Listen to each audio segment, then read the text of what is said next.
ഇന്ന് ഡിസംബർ 15, അതായത് ഇനി ക്രിസ്മസ് ആകാൻ വെറും 10 ദിവസം മാത്രമേ ബാക്കിയുള്ളൂ. കൂടെ തന്നെ ക്രിസ്മസ് എക്സാം ഒക്കെ അല്ലേ. നിങ്ങളെ പഠിത്തൊക്കെ എങ്ങനെയുണ്ട്? എനിക്കും അങ്ങനെയൊക്കെ തന്നെയാണ്. അതുകൊണ്ട് തന്നെ വീഡിയോസ് വരാൻ ചെറുതായിട്ട് ലാഗാവും. പക്ഷേ ഞാൻ കഴിയുന്നത് അപ്ലോഡ് ചെയ്യാൻ നോക്കാം. പിന്നെ എങ്ങക്കുണ്ട് ഇതിന്റെ ഈ ഒരു സ്വഭാവം? ഈ എക്സാം തലേന്ന് ഇങ്ങോട്ട് അതുവരെ ഇല്ലാത്ത ക്രാഫ്റ്റും ജേർണലിംഗ് ഒക്കെ ചെയ്യാനുള്ള വല്ലാത്തൊരു തൊര.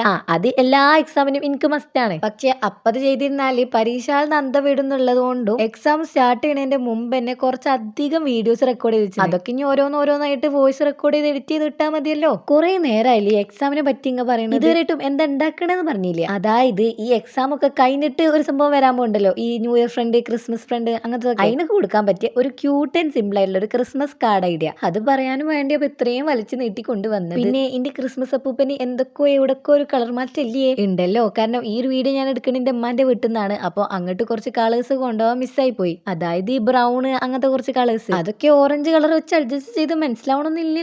ഞാനാണെങ്കിൽ ലൈറ്റ് കളേഴ്സ് മാത്രം എടുത്തിട്ടുള്ളായിരുന്നു. കാരണം നമ്മൾ കൂടുതലും ക്യൂട്ട് ഐറ്റംസ് അല്ലേ ഉണ്ടാക്കാറ്. എനിവേസ് കാർഡ് എങ്ങനെയുണ്ട്? അടിപൊളിയായിട്ടുണ്ടല്ലേ.